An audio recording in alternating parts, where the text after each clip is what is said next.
I'm going to leave the house to my parents. If you oppose that, we're getting a divorce. What in the world is this guy talking about? While I am drowning in sorrow after losing my mother, Dan comes up to me with a smirk on his face and drops this bomb. And then, I realize that I've lost all affection for him. Instead, a surge of anger towards Dan and my in-laws started to well up inside me. Fine, but you're gonna regret it. Shut up, idiot. He hands me the filled-out divorce papers with a stupid grin on his face, not taking my words seriously at all. If that's the way he wants it, I'm more than ready to show him just how serious I am. I won't let him get away with underestimating me like this. Grinning maliciously, I take the divorce papers and leave the house. Where to? My uncle's place. The next day, accompanied by my uncle, I made my way to the mansion now occupied by my in-laws' family. Where were you yesterday? You can't just up and leave when you're the housekeeper. Housekeeper? Who are you talking about? Who else but you, the wife? I already got a divorce, though. Dan is stunned into silence by my words. At this point, my uncle steps forward. There's something I need to discuss with you as a lawyer in light of recent events. My name is Emma Thompson. I'm a 35-year-old working housewife. I don't have a father. He apparently passed away in an accident when I was very young. As a result, my mother had to raise me all by herself. My mother, a skilled businesswoman, built a huge corporation from scratch all on her own. To make sure you never struggled because of money, especially since we were a single-parent family. I want you to live a long and happy life, Emma, for both me and your father. That's what she always used to say as she worked tirelessly. Thanks to her, we never had to worry about money. Hey Emma, big sis, I was in the neighborhood for work and thought I'd drop by. Oh, that's tough, working even on your day off. Yeah, it is what it is. Oh, by the way, where's that heavy package you were talking about the other day? I can help you with that while I'm here. And my uncle, her brother, would also help us out during his busy schedule, so we never really had to struggle. But the rule in our house was always to take care of your own business. You work for what you want. Mom, can I get a part-time job? There's something I want to buy. Sure, I don't mind. What do you want to buy, though? A book for a certification I want to get in the future. Oh, Emma, you really are such a good girl. So I never shied away from putting in the effort. And my mother always praised me for it. And as a result, today I hold a managerial position at my company. I fell for you at first sight, Emma. And watching you never stop trying just made me fall for you even more. I met my husband, Dan, at work. He approached me proactively, and I eventually fell for his enthusiasm, leading us to get married. We don't have any children, but we've been living a normal life together. One day, I had to work overtime because a meeting dragged on, and I came home late. I'm finally home. I'm starving, hurry up and get the food ready.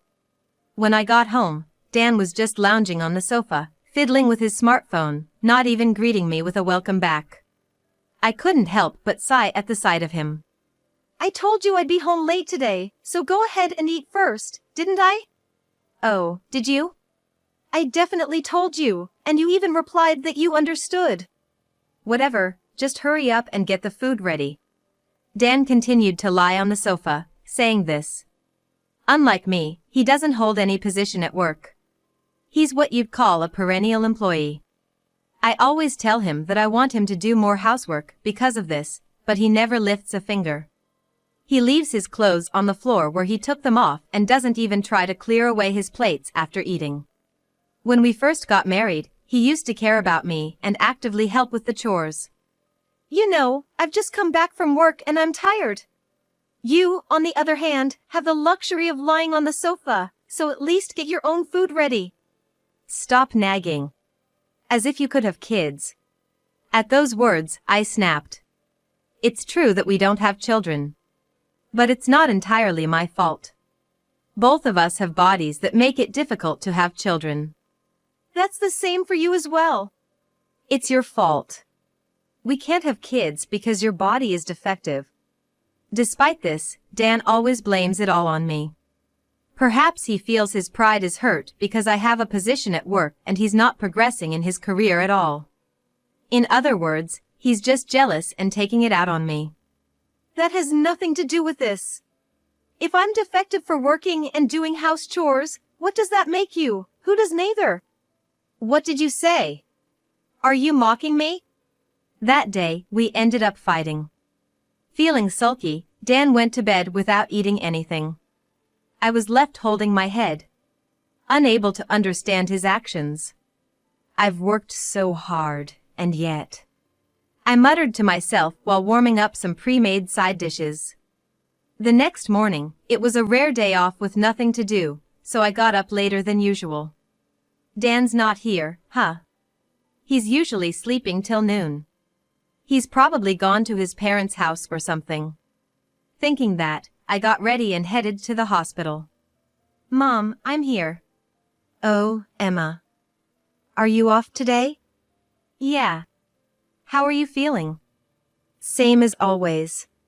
My mother had collapsed at work the other day and is currently in the hospital. Knowing her, she probably felt unwell before she collapsed, but ignored it and continued working until her body couldn't take it anymore.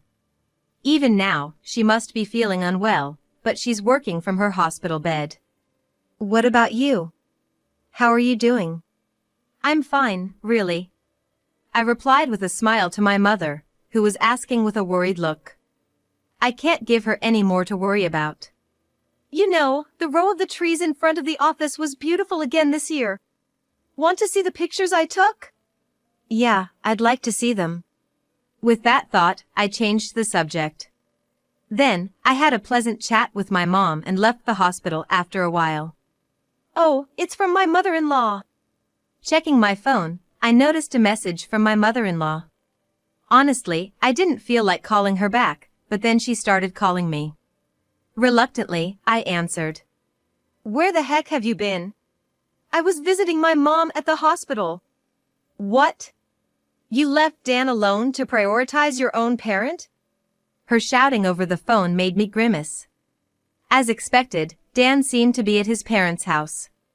His mother was complaining about it. You're always putting so much on Dan. A wife should prioritize her husband.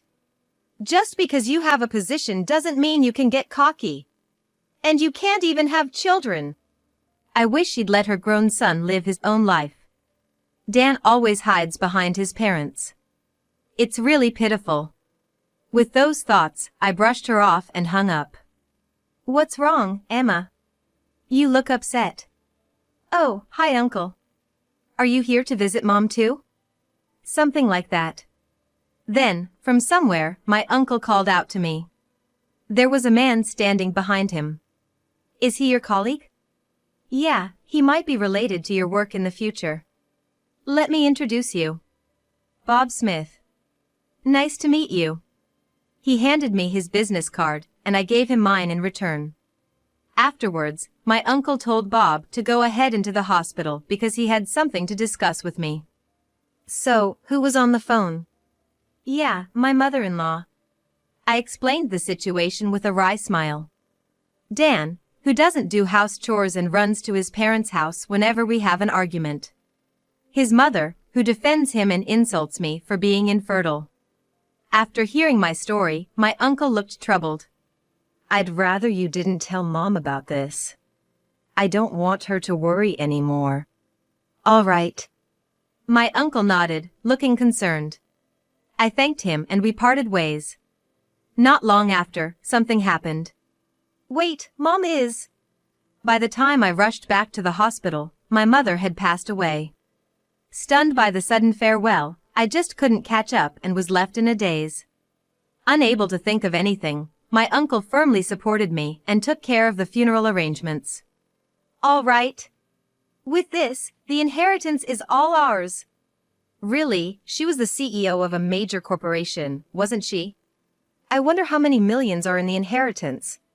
The wife's inheritance belongs to the husband's family after all. We can finally say goodbye to that shabby house. What snapped me back to reality was such an insensitive conversation. Dan and his parents were laughing during the funeral. "Get out!" Unable to believe their remarks, I froze, but my uncle kicked them out in my stead. Dan and his family tried to resist, but realizing the surrounding people were glaring at them, they left the funeral venue, hurling insults at my uncle. "Emma, if you ever want to cut ties with them, just let me know." "Yeah, thank you." After that incident, I didn't want to go back to the house where Dan was. So, I decided to temporarily live in the mansion, which was part of my mother's inheritance. This house was meticulously designed by my mother, filled with numerous memories. I planted flowers in the garden to soothe my busy mother, and we played hide and seek in this vast mansion on holidays. Even though she should have been busy with work, my mother always made time for me. Spending time in this mansion brings back those days. "If I'm gone, you can do whatever you want with this house." My mother had said that to me when she was alive, and now I'm thinking maybe I should just. Just as I was pondering this, the doorbell rang. Maybe my uncle came to check on me, worried. Since he used to drop by unannounced when I was a kid, saying he was in the neighborhood for work, I opened the front door without thinking. "Knew you'd be here, Dan." And "Wow, what a fabulous house." "Hey, wait a minute." There stood Dan and his parents. Surprised by the unexpected visitors, they barged into the mansion. Moreover, they brought moving boxes with them, one after another. "What are you doing in my mother's house?" "Your mother is gone, isn't she?" "This is my house now." "No, you're wrong. This house is in my parents' name." My mind went blank at those words. My parents? But it's my mother's inheritance, why would it belong to Dan's parents? "Got a legal assistant friend to change the ownership for us." "What? How dare you do such a thing without asking?" "Shut it. A wife's belongings belong to the husband's family. But hey, relax. We'll keep you as our maid." Saying that, Dan grinned. "The house will be given to my parents. If you oppose this, we're getting a divorce." What on earth is he talking about? Dan, speaking with a smile while I'm drowning in sorrow from losing my only mother. At that moment, I realized my love for him had vanished. In its place, anger towards Dan and his parents welled up inside me. "Fine, but you'll regret it." "Shut up, you idiot." Not taking my words seriously, he handed me a pre-filled divorce form, smirking. If he's serious, I'll show him I'm serious too. I'll make him regret looking down on me. Grinning, I took the divorce papers and left the house. My destination? My uncle's place. What the? They've really crossed the line this time. I immediately consulted my uncle, who is a lawyer. Changing ownership without consent is illegal, and normally impossible. Yet they had a legal assistant do such a thing. "Don't worry. I'll protect my sister's house. And of course, I'll protect you, Emma." My uncle assured me with those words. And we immediately set out to take action. The sadness of losing my mother had completely turned into anger towards those outrageous people. I won't forgive that unreasonable family. The next day, I went to the mansion occupied by Dan's family with my uncle.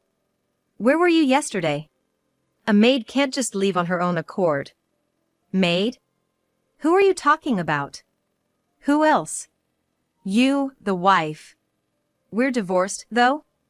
Dan froze at my words. Taking that as a cue, my uncle began to speak. "I have something to discuss as a lawyer regarding this matter." He looked at Dan coldly. By the way, I immediately filled out my part of the divorce papers handed to me yesterday and submitted them. Including that, as I reported, Dan seemed to be in a daze, probably not understanding the situation. He probably doesn't get what's happening here. "Hey, what's all this ruckus?" Just then, my in-laws popped in, probably having caught wind of the disturbance. That's when my uncle stepped in and clarified that I am the rightful owner of this house, stating firmly that any unauthorized changes to the ownership would be downright illegal. "What are you talking about?" We've got a legal clerk handling all the necessary paperwork. And just who might that be?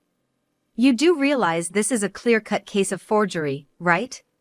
Leaving my in-laws to my uncle, I turned my full attention to Dan, who was glaring at me, realization dawning in his eyes. Don't you dare pull any unilateral moves. Oh really? And who was it that decided to go off and do things on their own first? I haven't done anything illegal, at least. Dan was left speechless by my retort. It's almost laughable how easily he was silenced. I guess that explains why he's never made it far in life. You're infertile and yet.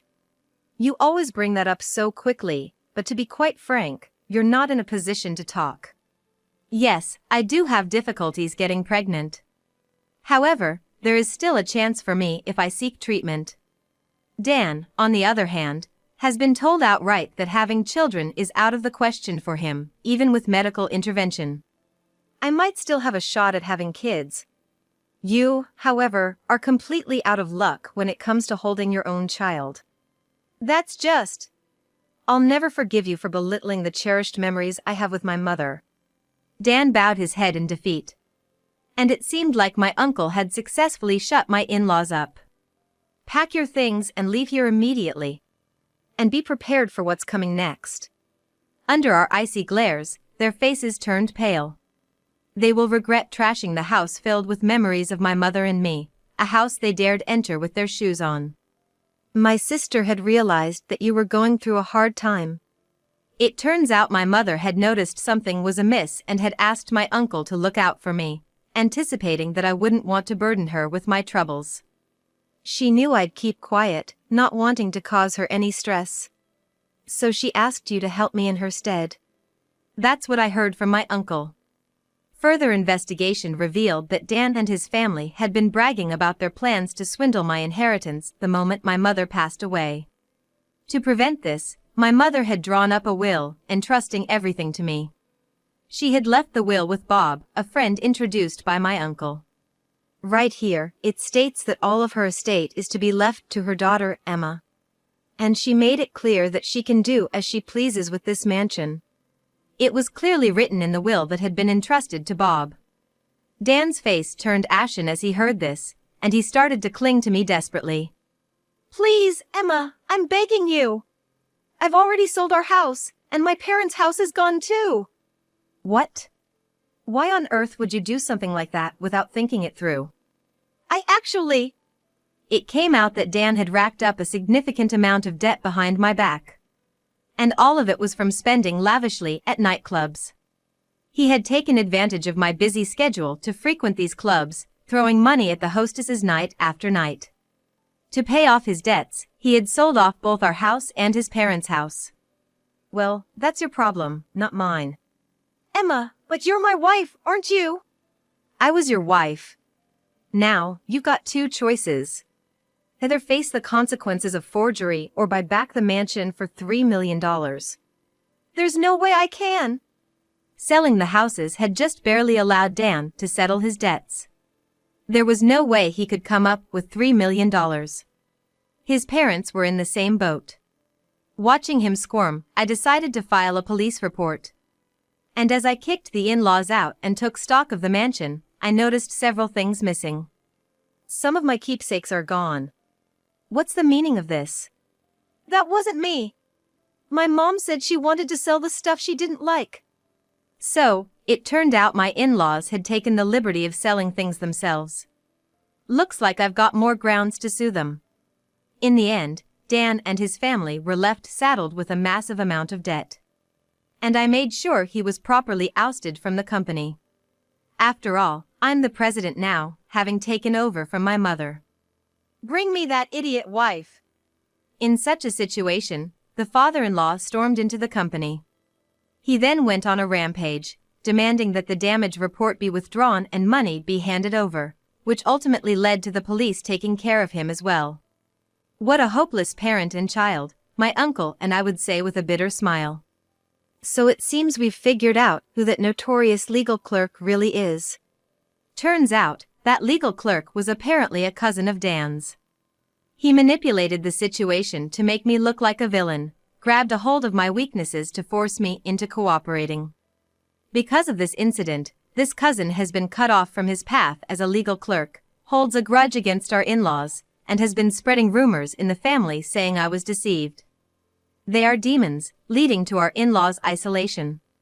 So, I've heard it's quite a quagmire now. Man, that family on the other side seems like they've got some crazy blood running through them. Seems like it. Well, they can just drag each other down for all I care. I have no sympathy for them whatsoever, so that's what I thought. So, have you decided what to do with that mansion? Yeah. I've decided to sell it. Indeed, that mansion is filled with memories of my mother. However, it's been tarnished by my in-laws. Plus, that mansion is too big for one person to live in. If Emma has decided that, then do as you please. I'm on your side, my uncle said, showing his support for my decision. And so, I sold the mansion. Luckily, a wealthy individual looking to spend their remaining years in peace quickly bought it. I said my goodbyes to the memories with my mother and left the mansion behind. From now on, I'll be living alone in an apartment closer to my workplace.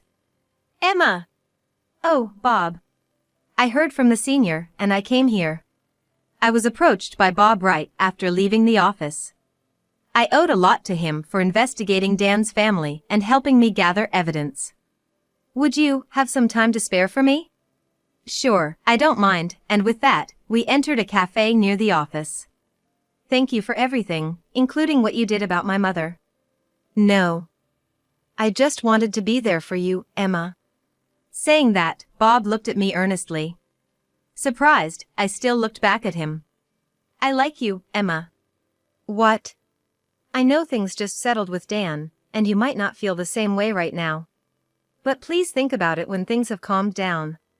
Saying that, Bob gave me his personal contact information. Honestly, I had noticed his actions. But until now, I wasn't able to see him in that way. I'm serious about this, he said, his face turning bright red. At this moment, I found him endearing. Maybe it wouldn't be so bad to get married again. I thought to myself. Sometime later, my in-laws apparently tried to take back the mansion by breaking into it. Perhaps they thought I was still there. However, it was already owned by the wealthy family. Thanks to the various security measures they had in place, Dan and his family were quickly dealt with by the authorities. With their previous criminal record, they were handed a prison sentence. Please, Emma! Help me! I had forgotten to block his number, and just like that, I got a message from Dan. What an idiot. It seems like the in-laws were the only ones who broke in, and Dan managed to avoid trouble by asking around for help. However, he still has debts too heavy for one person to bear. Can't you learn your lesson already? There's no way I'm going to help you. What?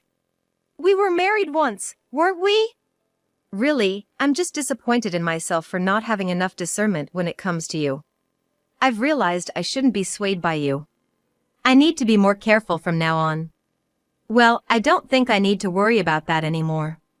Is that all you wanted to talk about? Emma! Give me another chance to. I'm going to have to pass. Goodbye. With that, I hung up the phone. This time, I made sure to block his number properly. Is the call over? Yes, it's over now. I decided to start dating Bob. We are now engaged. My uncle encouraged me, saying, "This guy is all about sincerity." Bob, I have a hard time getting pregnant, and I'm not young anymore. All I need is you. Besides, family isn't just about blood ties. I genuinely felt that I could build a happy family with him. Then, I talked to my uncle about Dan, Bob, and having children. That's great. If that's what you both have decided, then I'm happy for you. I've always wondered, why do you support me so much, Uncle? Well, it's a promise I made to your father. According to my uncle, he and my father were best friends. He told me that my father always used to say, "If anything ever happens to me, please take care of my wife and Emma." And to be on your side. I see. Besides, you're like a daughter to me. he said with a smile, and I smiled back. I was really glad that he was on my side. Be happy. Yes, of course. I made a firm promise to my uncle that I would be happy this time. I can't make him worry about me anymore. After that, I married Bob. We enjoyed our life together for a while before deciding to adopt a child. This kid is my grandchild. My uncle also cherished the child. I poured as much love into the child as my mother had into me. Because it's our child, we'll be fine no matter what. Yes, we will. There may be many trials awaiting us in the future. But I believe we can overcome them. I decided to teach the lessons my mother taught me to my child, to be an ally like my uncle, and to convey honest feelings like Bob. That was my vow.